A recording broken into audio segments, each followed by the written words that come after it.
Hi అండి. ఇది పెన్నబద్దేలు కొండ. ఏరు పక్కన ఉన్నది. భలే అందంగా ఉన్నది కొండ. అక్కడ వెంకటేశ్వర స్వామి టెంపుల్ ఉంది, శివాలయం టెంపుల్, రాములవారి టెంపుల్ అన్నీ ఉన్నాయి. ఇక్కడ ప్రతి ఒక్కరు ప్రతి శనివారం నిత్య అన్నదానం జరుగుద్ది. ప్రతి గురు పౌర్ణమి రోజున ఇక్కడ గిరి ప్రదర్శన చేసి ఇక్కడ పక్కన ఏరు ఉంది కదా, అక్కడ ఏట్లే పోయి మునిగి స్నానాలు చేసి వచ్చి ఇక్కడ వెంకటేశ్వర స్వామి దర్శనం చేసుకొని తర్వాత అన్నదానాలు చేస్తారు.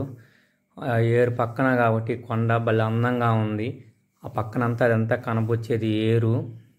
ఆ ఏరు మొత్తం చాలా నీళ్లు విపరీతంగా ఉన్నాయి.